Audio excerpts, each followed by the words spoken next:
Right, we're on. In a previous video I mentioned low point, and I explained if your low point was 4 inches ahead of the ball at impact, you are the same level as a tour player. Today we're going to make you a tour player. I'm going to show you another way, an alternative way, or another way to look at it as to how you can move your low point. If your low point of your arc is moved ahead of the golf ball, your dispersion will come in front and back, so distance from the hole as in short of the green, long of the green, but also dispersion from width, left to right. It's going to make a huge difference to your golf game. And it's easy to understand.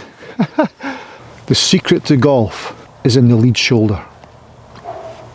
So I fully believe the secret to the golf swing is within the left shoulder. Now that's to control your low point. And as previously mentioned in the videos, I'll link it on the video on the screen right now, up there in the top corner. That video I explained that if our low point of our arc, our club makes an arc, and the low point of that arc, if it's past the golf ball by 4 inches, then you'll be tour player level. Okay.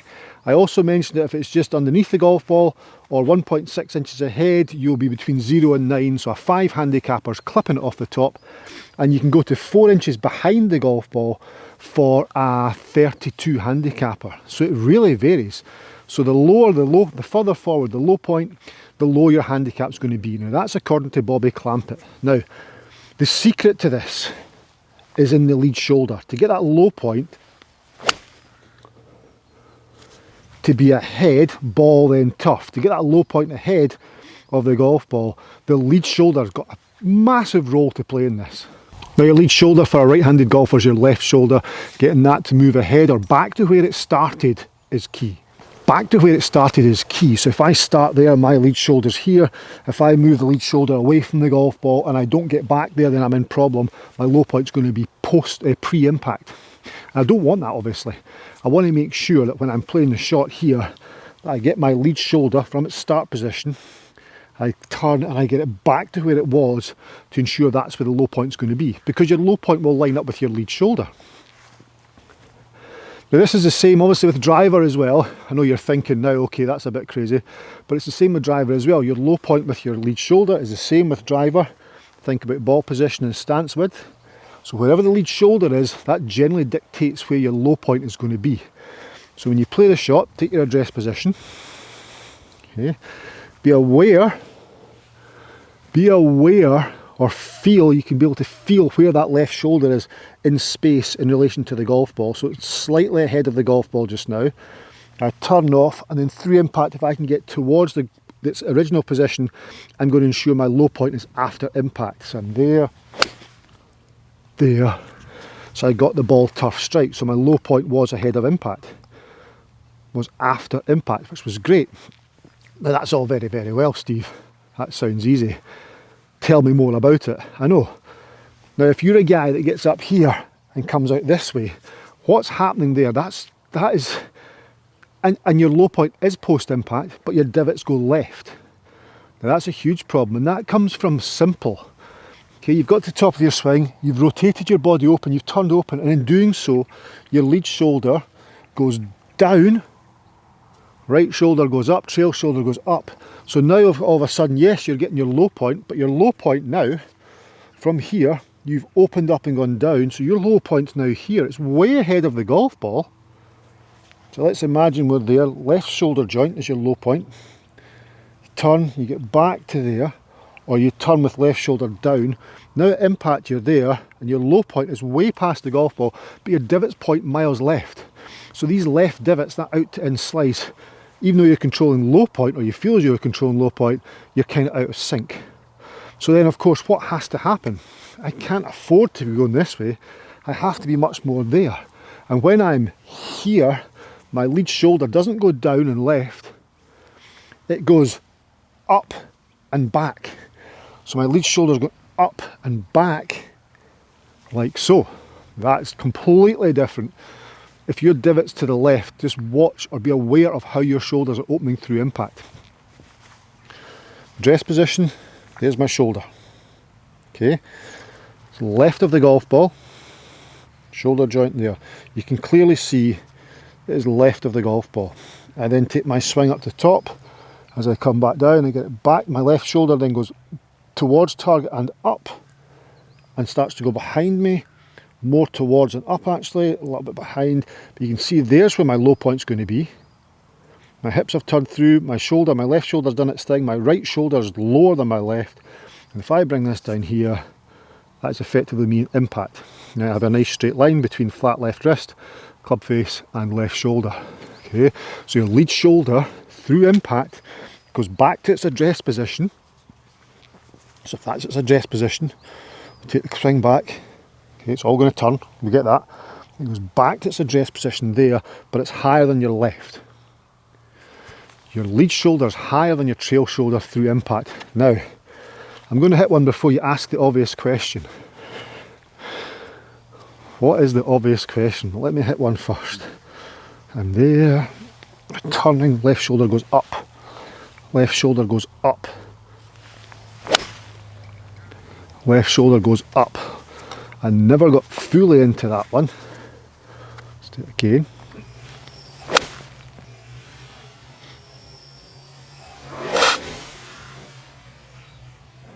Better. So left shoulder went up, divot was after impact. Now, if my left shoulder is going up, the question is, why don't I thin it? Why don't I thin it? If my left shoulder goes up, why doesn't everything lift up and I thin it? Well, it's the way the body reacts. Okay, there's a little bit of physics behind this. If my body goes up, if my left shoulder goes up, then my handle of my golf club is going to go up. Okay, so if the handle of my golf club goes up, okay, because I've got this wrist hinge in here, my left shoulder goes up, handle comes up. The byproduct to that is the club head goes down. So when this handle moves up, the butt end of the club moves up because it's joined to my left shoulder, which is here, so left shoulder moves up, butt end moves up, handle goes down. That's effectively what's happening on a circle. So if you allow that to happen and don't create any inertia, if you like, don't interfere with that, let physics do its thing. Let left shoulder go up and back towards target, up, slightly back. Brilliant. The handle of the golf club comes up, the club head goes down. The only reason you would thin it would be this. Guys, we're just going to stop this video for 2 seconds. Look at the quality. Loft and Lie golf glove. So I started a new golf brand called Loft and Lie. And initially we're going to sell golf gloves. I've got a leather glove, premium leather glove that I'm wearing just now. I've got a mesh glove for different weather conditions, which is fully leather palm, and also rain gloves to match up with that. And the quality of the gloves, especially the full premium leather glove, is just, it's as good as sample, or as good if not better quality than any premium golf glove I've ever tried. And I've tried so many golf gloves over the years. I've been a professional for over 30 years and I've created a brand. I wanted the brand to be premium, top grade leather, the best connection you can have with the golf club. I mean, it's going to be hard to beat. Designed the packaging myself, pretty clean, eh? And the name obviously comes from Loft and Lie, so very much golf dominated. So in the description below I've left a link to the landing page. If you go to the landing page you will get on the VIP waitlist. And when these gloves arrive they'll only come in a certain quantity, so first come first serve. And to be a part of that first come first serve you have to be on the VIP waitlist. Not only that, when you're on the waitlist you will get a 20% discount on your first order. So go to that link in the landing page. Just pop your email address in there. Once we have the stock in, that limited number of stock is in, you guys will be first to hear. You'll get the first chance to get your hands on the Loft and Lie golf glove. Going forward, yes, we'll order more stock as things go, but initially that's the place to go. Get yourself into the description, click the link to experience the full leather Loft and Lie golf glove. Back to the video. The only reason you would thin that from there, are you ready? The reason you would thin that would be you get to the top of your swing, your left shoulder goes towards target and up and back, and then from there you let the club head pass the hands. That would be the thin. So you're going up and then trying to lift the club head up as well. Don't lift the club head up, let the club head go down towards the golf ball. Let that club head move down towards the golf ball. That's going down, you can see that and feel that. And I'm not interfering with it. I'm not trying to help the club head up. I'm in my address position, I've moved my left shoulder, I've turned my body, I've moved my left shoulder back to where it was, then it starts to go up and behind me, and I just let the club head fall down on the back of the golf ball. Whew. That was pretty good. They're all pretty good. They're all ball turf. So the secret to impact there is in that lead shoulder, what that lead shoulder does. How I get my lead shoulder to react through impact and keep my hands and arms passive. That is key. So I'm here, dressed, there, left shoulder to target, or back to its original address position, back to the position it started with at address. So I'm there, there's my address position, up to the top, lead shoulder returns back to, done nothing with my hands and arms. They've dropped, but I've done nothing, I've just got my lead shoulder back to its address position. Then it's going up and behind me, and the byproduct of that is the butt end of the club traces that line as well, or follows the shoulder, and the club head gets thrown down. There. Into a flat position. So there. Straight line position. Starting off in that straight line position, which is, as we know, is impact fix from the golf machine. I love that. I love people who start there. In that straight line, or closer to that straight line, and then use left shoulder to return back to that straight line. That's when I hit the golf ball the best. Eureka Golf Swing does that because of the sweet spot rotation to get there. I'm exaggerating, but there, returning to there is much easier than here having to move to forward position. So again, left shoulder. So I'm going to hit a shot here, and all I'm going to think about is my lead shoulder. I'm going to address the ball, take the shoulder back, so turn my shoulders like normal, return the shoulder to its address position. That's all I'm thinking about. And as I'm doing that, if I get it to return back to its address position, not below its address position, but back to its address position, forces my left leg's going to start to straighten. That's going to lift everything up as well, because my body's rotating through, because I'm returning my shoulder to its address position. What happens with that? Club head then gets thrown down to the ground. I don't push it down to the ground. I don't force it down to the ground. It naturally goes down to the ground. So I'm starting there, turn, back to address position. Right shoulder seems to just go lower. Pure. Absolutely pure. Remember, your low point, you can compress the ball without taking a divot. I get guys that thin it. They hit like 6 degrees down but thin the ball. So hit the top of the ball, above the equator, then they don't reach the mat, or they don't reach the ground. So you can still swing down without, and thin it. But you can compress the golf ball, so it's club compressing the ball. Address position with the left shoulder, returning to impact position with, or returning to address position with left shoulder. And then from there, low point, as mentioned in the previous video, if we can get that low point 4 inches ahead of the golf ball, it becomes what's classed as tour level consistency. Who doesn't want that? Now we move on to driver. Exactly the same thing happens. It's the same golf swing. If I tee up driver, like so, there I am, set. Okay, now my address position, there's my lead shoulder. Okay, so that's now in line with the golf ball, or slightly ahead of the golf ball, as you can see. Let me just get the correct distance from the ball here. Yep, so there. Now I take my stance.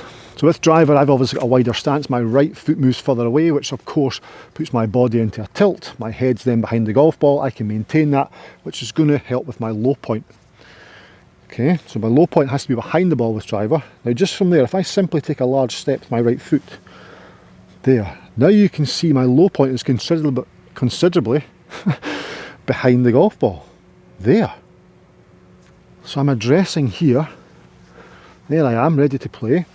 Good. And my low point, of course, is going to be here, in line with my shoulder, which is there, moving down, so behind the golf ball. So my low point will become here, in line with my lead shoulder, then I'll naturally hit back up because my left shoulder is now going back up into impact. It's already cruising, it's already set and going. So there, take my address position, I'm good there. Look at that, there it is, low point, behind the golf ball, there. Set. The further I put my right foot, the further I'm going to change that low point. So if you really want to hit up, you move the right foot further and it's going to give you more tilt and help you hit up. Set myself there.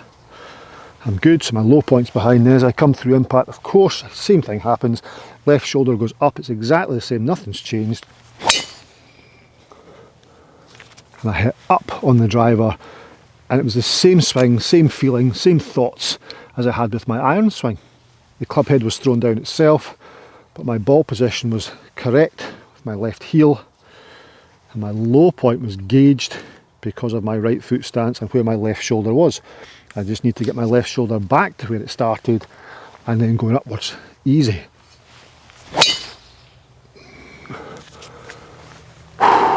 Wow. So the secret to the golf swing is that left shoulder. Getting that left shoulder to work correctly for you. Where did it start? How do I get back there? And what happens when I do that? Simple.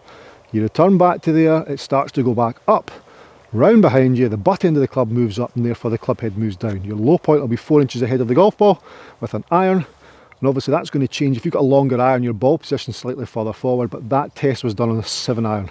So a wedge, your low point will be slightly further forward than that, maybe 5 inches. Your 2 iron, maybe 1 inch, half an inch. And of course driver, as we know, is 3 or 4 inches behind. Guys, thanks for watching, thanks for checking out my website and the Loft and Lie golf glove, and I'll see you in my next video. Bye bye.